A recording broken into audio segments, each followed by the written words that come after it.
Thank you, everybody, for coming to the Aaron Torres podcast YouTube page. If you could do me a quick favor, if you do enjoy the video that you came here to watch, do me a favor, go ahead and hit that little red subscribe button at the bottom of the screen. It really does help my audience grow. It really does help this channel grow. It means more than you realize. So go ahead, hit that little red button. Also, remember, full episodes of the Aaron Torres podcast, wherever you download your podcast, Apple, Spotify, etc. Now, here is the video that you came here for. All right, let's switch gears and talk about the other side of things. That is, of course, the Alabama perspective, and a few different things. I want to look at this. I want to be fair. I want to credit Alabama. I want to also really talk about some of the concerns that have popped up, because I think they are at as much of an interesting inflection point as a program as I can remember in a long time. And no, I'm not going to do the dynasty is dead stuff with Bama. That's not what I'm going to do at all here over the next few minutes. But what I would say is I think there's 1 to 2 maybe positives you can take out from that game. I also do think, by the way, there's quite a bit of negatives, quite a bit of concerns, and we just got to try and figure out what is going on with this team. First of all, what I would say is that Bryce Young played his absolute heart out, okay? Bryce Young was an absolute warrior in that game. Bryce Young played maybe the best game of his career when you consider everything, because just think about it. Coming into the game, we weren't even sure if Bryce Young was going to be able to play. And even if he did, we kind of assumed, you know what?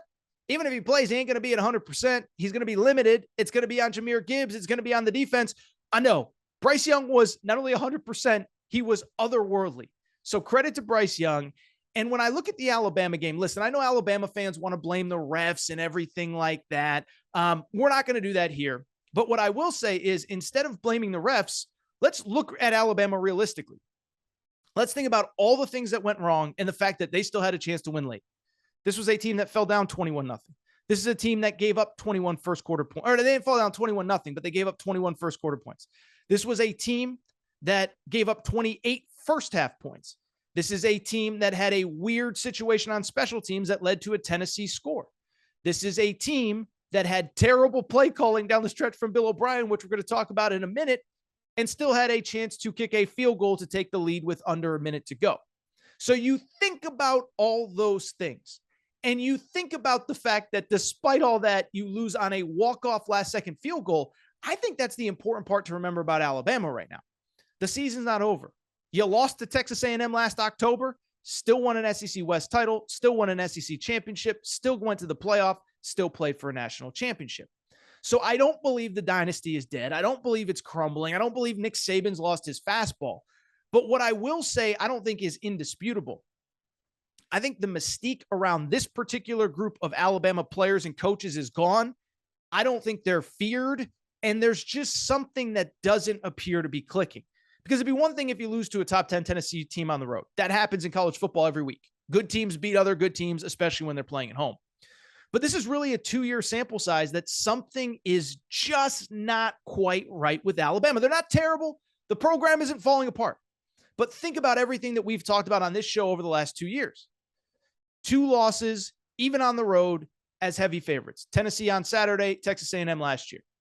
Last year, 2-point win on the road against Florida for a team that ultimately fired its head coach, Dan Mullen. And you see with Billy Napier how far behind they really fell under Dan Mullen last year. This was a team that last year as well, 4 overtimes they needed to beat a bad Auburn team that was falling apart. 20-14 was the final score against an LSU team that had already fired Coach O, and he was coaching as a lame duck. This year, 1-point win against Texas on the road. Last second win against Texas A&M that came down to the wire when Texas A&M isn't good in playing their backup quarterback. So we can spare the conversation about the dynasty is dead, but what we can say is, again, the mystique is gone. The fear of other teams is gone. And I also think that, again, there's just something not clicking with this team. And what's especially interesting to me is we start to transition to what's wrong, how does it get fixed? I don't think we have an answer. You know why I don't think we have an answer? Because Nick Saban has been telling us since last year his concerns about this team, and he's brought it up again and again and again and again and again. And these are things that we talked about on this show last week and really the last couple weeks. Prior to the Arkansas game, he talked about wanting hateful competitors. In other words, he didn't think his players were mentally as locked in as they needed to be. This past week, he talked about, we have to eliminate losing decisions before we can worry about winning.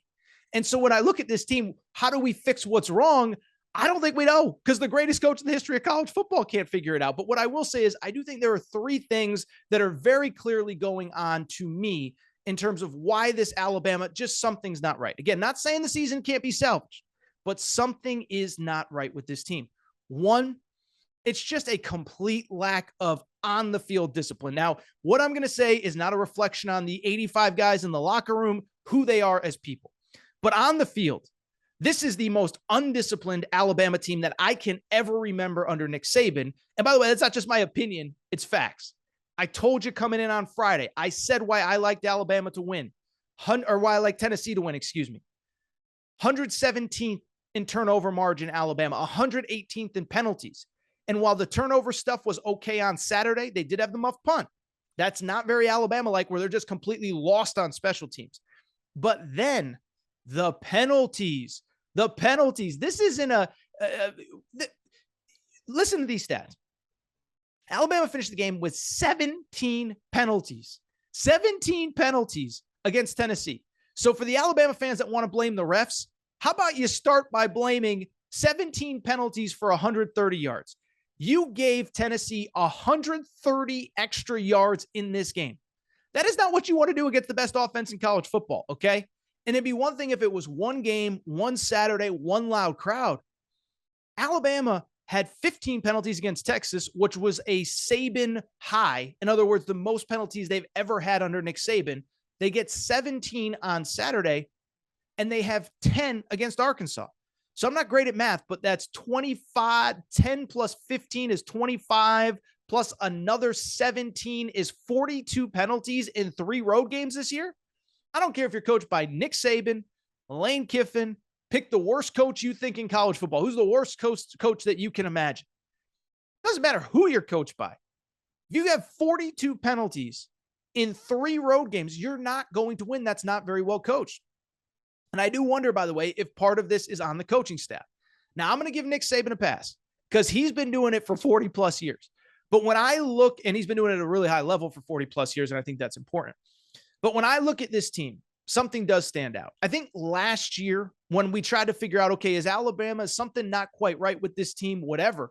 What we talked about a lot was the loss of talent and leadership and accountability in that locker room to the NFL. This was last year I'm talking about, when they lost Mac Jones, Devontae Smith, Jalen Waddle, Najee Harris, on and on and on and on and on. I thought that was the problem this year. This year, I do wonder if it is the overall lack of, just the talent drain, not from the player perspective, but the coaching perspective. Because I think we can now pretty clearly see Nick Saban has had an incredible eye and an incredible ability to develop really good coaches inside that building. Kirby Smart has the number 1 team in the country right now in Georgia. I don't even know if they're number 1 or number 2 in the polls, but whatever, who cares? Lane Kiffin is doing unbelievable things at Ole Miss. Steve Sarkisian, Texas jokes, whatever. Steve Sarkisian's awesome. Jeremy Pruitt as a defensive coordinator was great. He was a mess as a head coach, but he was great. And so let's talk about the Alabama coaching for a second. I thought it was a very bad day for both coordinators on Saturday. First of all, from the offensive coordinator perspective, Bill O'Brien, I know it's hard to really go in on Bill O'Brien when they have 500 whatever yards of total offense, 570 yards of total offense. But when I look at the situation with the offensive coordinator, I do think if you were paying close attention, especially late, I thought Bill O'Brien largely let the team down. Remember, Alabama gets the ball back, tie game, late. They're just trying to get in field goal range and chew up as much clock as they can. Get in field goal range, kick a field goal. If you miss it, you go to overtime. If you hit it, you win the game. They get the ball back. They run 10 plays total. 9 of them were passes, okay? 9 of them were passes. Now, I understand at a certain point you have to get enough yardage to get into field goal range. But once you're at field goal range, he threw 3 straight passes. 1 was a complete, 2 were incompletes, which allowed Tennessee to keep 2 timeouts. Then you missed the field goal. And then, of course, Tennessee gets the ball back with timeouts. and a strange thing happens. They get in field goal range, they kick the field goal, they kick the game winner. Don't think it was a great day for Bill O'Brien, and I don't think this offense has really clicked in the same way since Steve Sarkisian left. From the defensive perspective, I mean, it speaks for itself, right? I mean, I'm not X's and O's guy. But what I will say, when Tennessee is basically running wide open, uncontested, especially early. I mean, I understand that coaches script plays early and there's adjustments and all that. I mean, you knew Tennessee's offense liked to throw the ball, right? You know, their splits are really wide, right? You know, they like to run across the middle, right? So I didn't think it was a great day for Pete Golding as well. And so you have a group, you have a situation where the coaching, I don't think has been great.